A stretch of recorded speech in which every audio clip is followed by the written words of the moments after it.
Yes, people. What's happening? What's happening? Larry Olubami well? Damien Ashley. Back in the house, 2/3 of the gym right back. Leon's on sabbatical, don't worry about it. We'll be back real soon. Yeah. We've been slacking for a bit. Leave me alone. Just had other things doing, but we will be back real soon with regular content. But right now, we have for you our John Wick 4 review. And we haven't seen it once. This motherfucker's seen it 3 times, and he treated me to it for a second time today. Yes. And as you can see, I'm not going to watch a film 3 times if it's rubbish. No. Right. No. So, as you can probably tell, we liked it. Yes, we like it a lot. I would even go a little bit to say we loved it. Yeah, I'll go with that one. Yeah. I'll go with that one. Yeah. So, what do you want to say about it? What can you not say about John Wick? If you have seen the John Wick franchise, you know what you're in for. Chad Stahelski as a director has obviously created a whole universe now, which is definitely one to say with this. It is its own universe now. Yeah. But this is action cinema at its absolute finest. Yeah. This tells me there's a stronger argument now for why action cinema needs its own category in the Oscars. Because just from a choreography standpoint, from an action directing standpoint, this needs an Oscar. 100%. I'm saying that. 100%. Yes, the script, there's nothing overly new to it. We've seen it before. Some of the Good acting, script though. It works. But yeah, it's nothing we haven't seen before. Yeah, it's not Oscar worthy in that sense, but just from an action standpoint alone, if you put it in that little compartmentalized box, it hits every single. It ticks every single box. It's brilliant. Just to show you how much he means that, he saw it first before me. Yep. And when he saw it and he phoned me, he said, "Larry, this rivals The Raid 2. Now that's big shoes to fill. Yeah. So that's my favourite film. Like The Crow and The Raid 2 are top of my favourite films. So. But in terms of action films, yes, in terms of as action cinema, it rivals it. Right. As a film, Raid 2 is still here for me. But for action cinema, this is by far leaps and bounds above. Now don't get me wrong, I loved it. In fact, for me, it's the second best John Wick film after the first one. For me, the first one is a better film, even though this has better action sequences. Because I said this to you before, his motivation and the fact that it's a whole new world we're just being introduced to. It was just the first time I've seen it. I'm blown away. Whereas we're now familiar with that world, and his motivation in this isn't as strong as it was in the first one. No. So, in fact, it's like, why are you killing people at this point? Just stop killing people. Stop finding a reason to kill people. Have a legitimate reason for it. Now, I've got a little gripe, and I think you've got the same gripe with this film, and that's the beginning part of it. Yeah. If you've watched the third John Wick, you'll know that when he goes to find the Elder, he's told the Elder finds you. You don't find the Elder. You walk till you can't walk no more, and then you keep walking. And you know what I mean? Yeah. And in the first, so this is a spoiler by the way.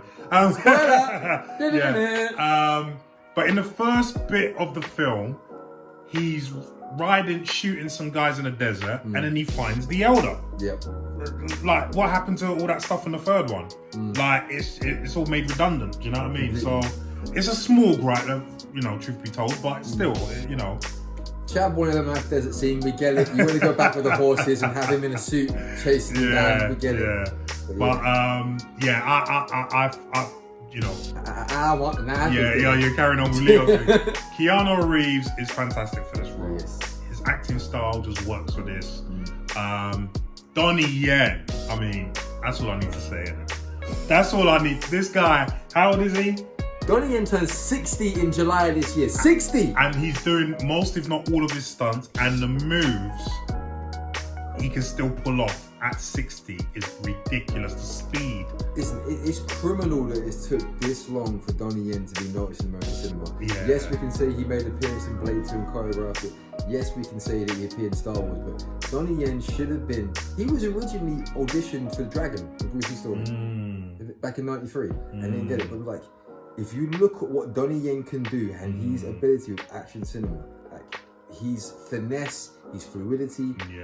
As a martial artist, I say he's the top screen martial artist. I place him above Jackie Chan. Sorry for fans out there. I place him above Jackie. I place him above Jet. Jet's faster. Jackie's more comical, but Donnie brings a realism and he mixes the martial arts so well. Like Flashpoint. If you've seen Flashpoint, or if you've seen Killzone, 2 great examples of why Donnie Yen is the pinnacle of action cinema from the martial arts choreography.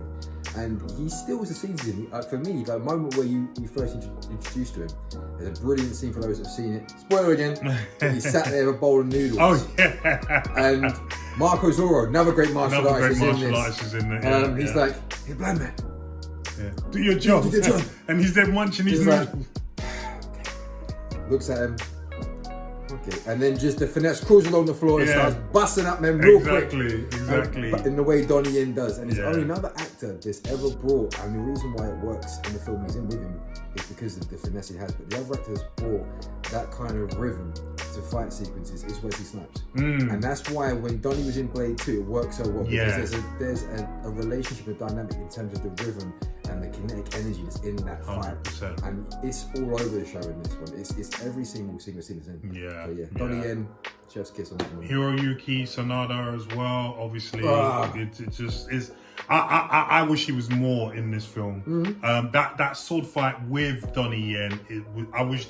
That was an appetizer. You could have extended that one. That was a gripe. Just the clash of styles with swords. Yeah. I was talking about it before we saw it together again. Like, he's got more of a staccato type. Which is the typical Japanese style of sword fighting. Yeah. And Donnie Yen's got that wushu fluidity style, and it just meshes so well. Yeah. The contrast is beautiful. Yeah, I wanted to see more of that. Hiroyuki's daughter. Everyone was great in this movie. I have to say, everyone was great. Even the I forget what the black guy is called, but I had to watch it the third time with you to appreciate, as you said, his part in it. Yeah, I actually did appreciate more. I understood more his part in the film, and he becomes a member of the audience at last, because the first time I saw it, I was like, why is he there in the final scene? When he's watching, he's watching for the final scene. And you question what's the point of what's the relevance to that? But then from a directorial standpoint, he's the audience, he's us. And he's reacting to what's going on like us. And I love that. Even the bit where he laughs at the end. I love those little moments. And this is something that's brilliant. But even as an action film, what Chad has done as a director and how much he's grown, because this is definitely his art house piece. Every single frame in this, what he's got on the screen is beautiful. Like you can pause it at any single moment and just capture it and go, that looks great. But what he also does in this, he allows even the smallest parts to have a backstory. There's subtext and there's depth to them. Donnie Yen's motivation as his character as Kane, you completely get on board of why he's doing what he's doing. 100%. But then you have the same, you don't know much about Mr. Nobody, but there's enough there when he's flicking through his books and the artwork he's done to go, well, I can see what the obsessions, I can see what he's putting together the whole world, the higher table. Everyone, including the bad guy in this, the Skarsgård, Bill Skarsgård. I've said this, the Skarsgård family, like the Wayans family, it should be criminal. It is criminal, damn it. Every single one in that family is talented. 6'5" plus. But he's just fantastic as the marquee. He smashes it. Who else has stand out for you? Will stand out for me. So we'll go through martial arts really quickly. So we've touched on Donnie Yen, stand out. Marco Zorro, stand out. Surprise one, which if you don't know who he is, you would know who he is. Oh yes, Scott Adkins. Yes. Now we've riffed on him before about his acting in the past. I have to say his acting was really good. In this, I enjoyed him. He has fun. And Scott, if you get more back, he did this in the Jamie Foxx film he did recently as well, the Vampire. Yeah, you mentioned that. I haven't watched that yet. But he's having fun in that. Daylight. Okay. He's having fun in that. And in John Wick, he's having fun. When you let Scott Adkins have fun in the part, that's when the acting comes through. And in this, playing, I can't remember his damn name now. I can't remember. He kills Piotr. It's the guy kills Piotr. Yeah. But when we meet him, and obviously Chad, you can tell it's an homage back to Sammo Hung's character, because he's wearing the same purple jacket that Sammo wore in SPL, i.e. Killzone. So don't say it's not. But he's a throwback to like those old school characters, like not just from James Bond when we're thinking of, the guy with the hat. Odd Job, something like that. And then the one with the teeth as well, whatever his face is. Jaws, yeah. But also, like, he has the comedy side of stuff like Austin Powers. So there's that. And then the fact you get to see him do, spinning heel kicks and side kicks. Would have been great to see him try and pull off a 360 hook kick, like a 360 spinning jump hook kick. But with that body fat, I get it. Like the bodysuit. With the suit, it'd be a bit awkward, isn't it? The stunts in this film, Fantastic. The stunt crew, Fantastic. they never get enough accolade. And I love the fact that Keanu Reeves has been doing this in the press circuit. He's been talking, you know, to the... He bigs them up all the time. And so he should be, because the work they do in this film is second to none. I think they should have a stunt Oscars. Yeah, 100%. they've been calling for that for years. 100%. Their work is never coming. I mean, they have their own stunt award show. So Yeah, but it needs to be put. Yeah, I think so. I think so. Best set piece. Yeah, so for me, it's a toss up between the stairs scene and the house at the end scene with the aerial. So we both said this, like the way they shoot this, like Larry says, we shot away. It's like a video game. Yeah, it is. Yeah, I was there with my controller. It's like, wait a minute, I can't press it. John, turn left. No, like the way I can't tell if it's a dolly or they're probably using a drone, but the way the camera then does it, I know it's not one shot though, which I was a little bit upset about. It's two stitches. Okay. So I saw that in the interview. It's stitched together twice. Okay. But it harkens back to those. Could have been more though. It could have been a lot more watching the screen. Yeah. But it harkens back to those great one takes where we see, like in Children of Men, in the car sequence with Mr. Owen. Like they managed to keep everything in frame and you follow the character fully forward. There's 5 different rooms in this one. But the way they've actually got action happening, you can tell how much they rehearsed that. Because you've got obviously all of the visual effects going on, special effects on time, physical special effects on time, what's being exploded and moved around. You've got a dog coming in at one moment. It's just that the whole setup of that is beautiful. That's what you call clinical direction. And that's something another thing I like about the film is every single moment of detail, whether it's the way that John Wick wears a watch. You know, so it's, and I found this out as well. I suppose if he's sniping someone, you can see the time why he's got that. Right. So they based it on. They had a lot of snipers on the set originally, the first one, and they based how he wears his watch on the fact of what is more efficient in terms of if you're shooting someone, checking the time. Right. Right down to like when Keanu Reeves is using nunchucks. The fact that he never used nunchucks before, and he's doing it on a smooth surface with shoes on, pulling off that choreography. I tip my hat to him in so many ways. There are 2 movements though, Chad. 2 movements! The first time I saw this, my friend Kim, fan of the show, she knows this well because she's a jiu-jitsu practitioner. There's one in the Japanese Osaka, basically there's a moment where they're continental. Where John is basically fighting off all the guys in the suits, and he does one walk around the guy, which he did need to do. It's not efficient, and it happens again when he's fighting Scott Adkins. He walks around him on the floor, and it's like you just wasted like a second of combat there. But apart from that, I can't tell this one about choreography. The choreography in this one is awesome, and hats off to the guy from 8711 Action. It's your first time choreographing, from what I believe, because you're the guy that gets eaten by the dog. He's in the shadow. The work you've done with this is astounding. Every set piece builds, and this is what I said to you before. Like with John Wick 2, John Wick 3, the reason I didn't like it as much is because by the third act, it becomes a little bit repetitive and monotonous. With this one, every set piece builds. And you think you got to the height of it, and then it builds again. And you think you got to the height of it. A good example of that was when they're towards the end when they're at the Arc de Triomphe. And the whole cast. See, that was another thing we thought. That whole sequence was mad. And you think they can't top that. And then they got the stair sequence after that. And they top that. No, it's car sequence, house, stairs. Oh, did it go that in that? You're right. So it went from the Triomphe car bit. You think they can't top that. Then they went to the house bit with the aerial shots. They can't top that. Then they go to their stairs.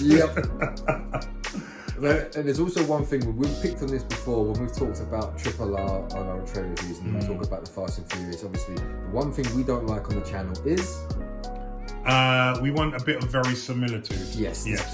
Robert Meyer Bennett. Robert Meyer Bennett. But we don't like Mary Sue's. Yes. But one thing I will say about this, Chad has very, very clearly put this in a hyper reality of our own reality, because even if it's in John Wick 2 where he gets stopped in that open quiet park and everyone in public just freeze. We can tell this is not our world, and I think we've established that. So we didn't need to be told that the jackets they're wearing are ballistic. We didn't need to be told that. But there's only so many times I can buy Keanu Reeves falling from like 50 stories, hitting a beam, breaking his back, and then landing on his face, and then getting up like it's nothing. Exactly, especially when he hasn't got these superpowers. Yeah, so like clearly, you know, he had a chat with Wolverine, he's had the adamantium spine put in. But yeah, bar that, like everything else I fully buy into. Even the way the gun, we'll call it gun fu, the way gun fu works in this, I can buy into the close quarter combat because they're all professionals and because you clearly have made the jackets bulletproof, which is why you hide it from. Yeah. Why you didn't make the shirts bulletproof? Some of the guys might have, but don't know, because it's like the chest is the most part you want to cover, and some of them have got like suit jackets. Someone's got the jacket which is also bulletproof. Marco Zorro, the highest level. Like you're cannon fodder. You just get the cheap white vest because the jacket's bulletproof, but we want to keep all your internal organs safe. No, fuck that, you get shot. But this film fantastic, and I give it a 9 out of 10. Woo! And that's big praise coming from... he doesn't give 10s. I don't give 10s because there's no such thing as a perfect film. No. I think I might have given it a 9.5. I would have given this a 9.5 if it wasn't for the beginning sequence. Oh, okay, yeah. That's the only thing that, for me, Yeah. that lets it down. Yeah, and it's not a lot, so that's a 9. That's a 9 out of 10. Okay, yeah. It is a beautifully shot scene, I'm not gonna lie. Yeah. What do you think? You know what? I might have to push to 9.5 in I don't blame you. Listen, the film is that good. I don't blame you. I don't blame you. It's just because I like John Wick 1. Yeah. 2 and 3 were okay. Yeah. But as I said before, is when the action becomes repetitive. But in this one, the fact that they kept upping every single scene. And like, I didn't think you can beat 3 when you had Sesep and Yayan in there, because my favourite guys in the Raid series. And Mark Dacascos. But you beat it in this one. You know, hands down. Like, you've taken my favourite martial artist in Donnie Yen, you put him up there, you give him the accolades he deserves, the character he deserves. So yeah. See, this is a film that made good use of Donnie Yen. Yes. Good.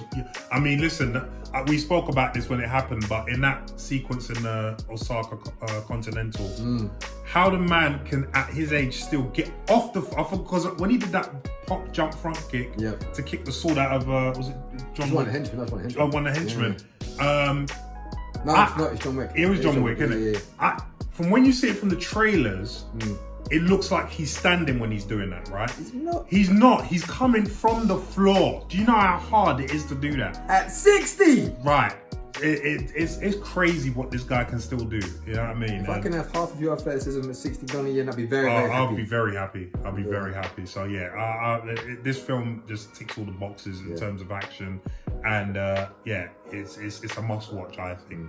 And Wachowski's, this is how you do a number 4. Okay? Yes. This is how you make a number 4. Yes, exactly. I'm saying this now. John Wick kicks Neo's ass at this point. Yeah. Right? Now we know there's 2 spin-offs at least, to the ballerina and the Continental. Yes.